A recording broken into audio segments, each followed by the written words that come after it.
The question of the degeneration of the Soviet Union, the rise of Stalinism, this is probably one of the most important questions that we as Marxists often face, because many times when we're discussing with ordinary workers, ordinary students, anyone on the street, most of our ideas seem to make sense for people.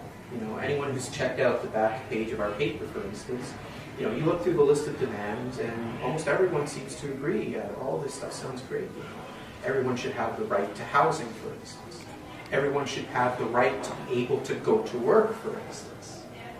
Everyone should have the right to education and not have to graduate with tens of thousands of dollars of debt. Everyone should have access and the right to a good paying job and not have to work 2 or 3 jobs at a time just to make ends meet. All of this seems to make sense. But then, folks generally will ask, well, what about the Soviet Union? What about Stalin? How do you explain it? And I think this is definitely a question that we need to be able to explain. What were the circumstances that were brought about that led to the degeneration of the Soviet Union? Is there something inherent within Marxism, within socialism, within communism, that inevitably leads to this degeneration, that leads to dictatorship? Or was there something specific that happened at that particular time? So hopefully tonight we'll start off with a bit of a discussion, and hopefully folks can weigh in, especially bring up any questions, any concerns, any doubts that they may have, so that we can fully flesh out the details. But to begin to understand the bureaucratization, the rise of Stalinism, the degeneration of the Soviet Union, context is very key. We cannot understand this degeneration just by viewing the Russian Revolution, by viewing the October Revolution in isolation, as if it was something that was brought down from above. No, we have to understand the context in which the Russian workers came to power. When the October Revolution happened in 1917, Russia was the most backwards country in Europe. So what does this really mean when we use this term backwards? Well, it was a country with an exceptionally low productivity of labor, an exceptionally low economic development. Russia did not produce nearly as many industrial goods or consumer goods or any goods as was needed by the population. Russia was heavily dependent upon foreign imperialism. Even though feudalism had been formally abolished in Russia, it was only abolished in 1861, and in practice it was still around in most of the countryside. The vast majority of the Russian population was actually peasant, still stuck in feudal land relations, feudal social relations, relations that had been eradicated in Western Europe at least a couple of hundred of years before. The Russian working class actually only made up less than 10% of the population in 1917. Hell, only about 10% of the population was actually even able to read and write. This was the situation that existed in Russia in 1917. Not only that, the complete bankruptcy of the Tsarist regime and the bankruptcy of the provisional government that came to power in February of 1917 also meant that Russia had been completely destroyed by the First World War. No other country was worse affected by the First World War than Russia. Potentially as many as 2 million Russian soldiers having been killed in the First World War. And it's in this context, that the working class in Russia, organized in Soviets, organized in democratic committees and democratic councils, are able to come to power in October 1917. Now, for those who maybe have read a little bit of Marx, Marx and Engels, especially maybe the Communist Manifesto, none of these conditions really shout or scream ideal conditions for building a socialist revolution. But even in this context, even in this negative context, the Russian workers are able to come to power. So, but the problem was that because of all these negative conditions, because of this backwardness, and even the inexperience of the working class, you know, again, like I said, we're talking about a working class that is largely illiterate, much less capable or able, or have the skills to be able to take on the basic tasks of running the state. Actually, when Lenin wrote State and Revolution in 1917, he envisioned that the rotation of tasks at the state level would be able to be accomplished by the working class. And in fact, that is generally true. But even then, you know, the workers have to have, at the very least, the ability to perhaps read and write. At least read and write. And that didn't really exist in Russia. So what this meant was that the Bolsheviks, the communists, the working class itself, was forced to rely on many of the old state elements still present in Russia. The old bureaucrats of the Tsarist regime, the old bureaucrats of the provisional government, to be able to accomplish the most basic tasks of running society, of running the state. Now, this in of itself is not a fatal problem. It's not a fatal question. As long as political control continues to rest with the working class. And in fact, especially in the first early days of the revolution, after October, the working class, especially the leading layers of the working class, particularly the leading layers of the Bolshevik Party, it was possible to make sure that these old state elements, these old, what Marxists call alien class elements, individuals who were not working class, but more importantly did not have necessarily the mindset of the working class, didn't necessarily have the interests of the working class first and foremost in mind, well, they could be kept under control when you had, you know, a worker or a Bolshevik, you know, right behind them, making sure that things were done. An old joke was, and I apologize to anyone who might take offense to it, you know, behind every bureaucrat, behind every old state element, was a Bolshevik with a gun.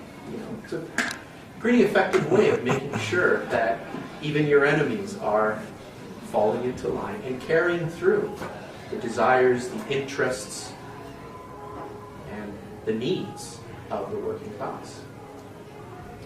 Now, this was all supposed to be a temporary measure.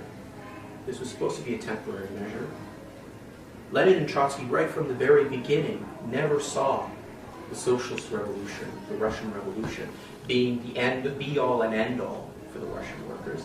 In fact, the revolution in Russia, especially because it was taking place in such backwards conditions, in such a backwards country, was only meant to be the spark for the international revolution. For the revolution of the international working class, in particular, bringing in the working class of the more advanced capitalist countries, particularly Germany, France, Britain, the North European countries. Now, this may all sound, you know, maybe like utopian or idealistic communist mumbo-jumbo. But the fact was, actually, revolution spread incredibly quickly following the success of October. This past year, I guess we're in 2015 now, but this past year marked the 100th anniversary of the beginning of the First World War. What actually ended the First World War? It wasn't just because Germany was defeated. Actually, Germany was never defeated in the First World War. It was because the imperialist powers needed to put an end to the war to stop the workers' revolution that had erupted in Germany in 1918. Actually, if I'm not mistaken, yesterday is the tragic anniversary of the death of Rosa Luxemburg and Karl Liebknecht, leaders of the German Revolution. But immediately following the Bolshevik Revolution, immediately following the October Revolution had spread to Germany. And not just Germany. Hungary, Bulgaria, Poland, Finland, Italy, Germany again. This whole wave of countries that actually had revolutionary movements erupt in all of these countries within the space of 1 or 2 years after the October Revolution. Hell, even the Winnipeg General Strike of 1919 was directly influenced by the October Revolution. But the problem was, and we don't have time to go into it today, this is part of another discussion, all of these revolutions unfortunately went down to defeat. And what this meant was that the Soviet Union ended up being completely isolated. The Russian workers were left completely isolated on the world stage of capitalism. Factor in as well that the enemies of the revolution, both within Russia and outside, quickly mobilized and organized to wage civil war. The Soviet Union, as backwards as it was already facing, within a year of the revolution, an invasion by 21 foreign armies, including Canada. Another reason why the imperialist powers had to end the First World War. And in this sort of context, it became very, very difficult to try to build the material conditions necessary for constructing socialism, for constructing a healthy worker state. The political control that the leading workers, that the Bolsheviks could exert over the bureaucrats, over these alien class elements, well, this gradually became weaker and weaker as workers and Bolsheviks joined the front lines to fight the Civil War, to fight the whites, to fight the invading foreign armies. Unfortunately, many of the best elements of the working class, many of the veterans, for example, of the 1917 revolution, ended up being killed during the Civil War, leaving a huge political vacuum, not just in the state, but also within the Communist Party itself. This gradually allowed a greater space for many of these bureaucrats, for many of these alien class elements, to try to put their interests ahead of that, of the workers and the revolution, with very little political check on them. This was the sad reality of the time, because of the isolation of the revolution, because of the low productivity of the Russian economy, the relative weakness and inexperience of the Russian working class. More and more you saw that, especially the state bureaucracy and even certain elements that coincided in the Communist Party itself, which coincided with these state bureaucrats, began to exert more and more control, with very little political oversight, with very little political control by the working class being possible to control. Most importantly, is this balance of forces. It's this balance of forces rather than personalities, which leads to the degeneration of the Soviet Union. The common discourse, quite often, that you hear in high school, even in some university classes, it's kind of sad, this is the level of discourse quite often even in university, is that this is all about Stalin. And the weakness of Lenin, the weakness of Trotsky, that they couldn't stand up to Stalin. Others will just say, well, it's because of the very nature of Bolshevik organizing of the working class that leads to this creation of a dictatorial strongman. But fundamentally, what is at the root of the degeneration, the root of the totalitarianism, the root of the bureaucratization, are the class balance of forces and the material conditions present in Russia at the time, present in the Soviet Union at the time. The low productivity of forces also meant that for the Soviet Union to survive, it did mean that the communist leadership, including Lenin and Trotsky, They did have to make certain compromises, certain sacrifices that they knew didn't necessarily go along with the path of building a classless society. But again, revolution is not, it's not a fantasy. You can't just build the perfect revolution out of thin air. You do have to build and deal with material conditions at the time. For instance, the communists had to introduce a new economic policy, the NEP, following the Civil War to deal with the fact that there was mass starvation, agriculture could not keep up to feed the cities, to feed the soldiers, and the peasantry itself needed some material incentive to be actually able to produce. It meant that the communists created the conditions for minor private markets to try to incentivize peasants and farmers to grow more. And this in of itself, once again, is not fatal to the fate of the revolution. But without the proper political control, this did allow for a certain class of wealthier peasant and wealthier farmers to begin to emerge. Wealthier farmers who maybe didn't want to see a classless society, whose interests might be actually threatened by the development of socialism, who maybe wouldn't mind greater so-called liberalization or privatization of the market, and whose interests also coincided once again with these old bureaucrats, this old bureaucracy that still dated back from previously in October. The bureaucracy itself, we also have to understand the mindset of the bureaucrat. The mindset of a bureaucrat is that they are doing a job. And just like most people, they want their job to be as easy as possible, as lucrative as possible. But once again, when you're dealing with the state, with the functioning of the state, this can quite often run against the interests of broader society, in particular of the working class. And without that political control, gradually the state begins to get more and more independence.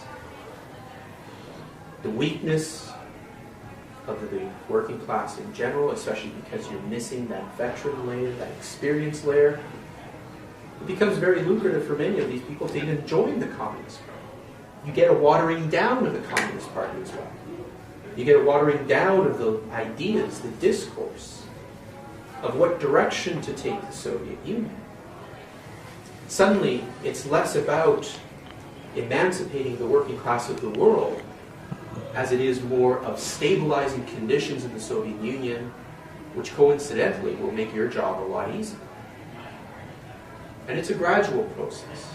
It's a gradual process. It's a process that actually begins even before Lenin's death. For those who were able to read the booklet, it also includes Lenin's final testament, in which Lenin launches a vicious attack at the degeneration, the bureaucratization that was already occurring within the Communist Party.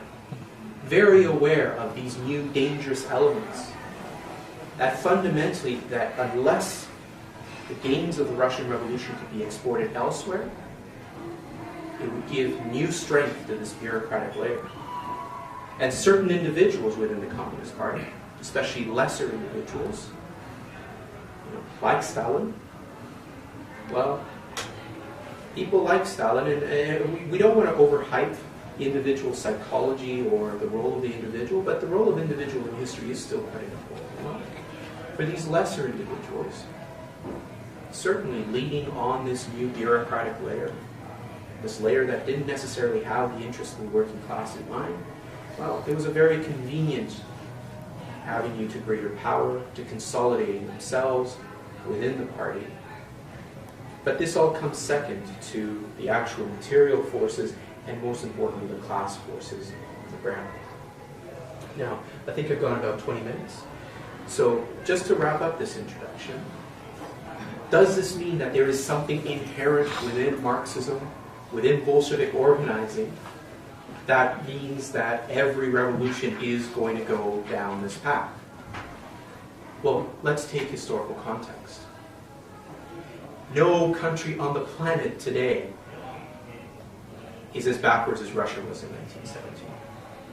No country, even the countries, let's say, of sub-Saharan Africa, or Nepal, or Afghanistan, they may be still relatively undeveloped. The working class may be a little bit inexperienced, but certainly none of these countries have 10% literacy rates.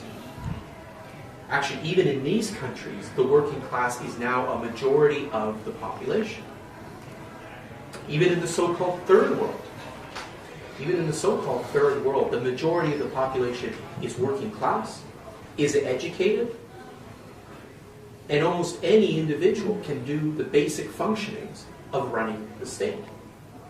No longer would a revolution, a revolutionary party, or the working class in general have to rely on old state elements, on alien class elements for the running of society. Workers today are more than capable of running society themselves. The internationalization of revolution. As I mentioned earlier, even in 1917 and 1918, this is before, hell, most places still didn't even have telephones working very well. The revolution was able to spread very, very quickly. We've already seen today, in this day and age, just how quickly revolutionary movements can spread.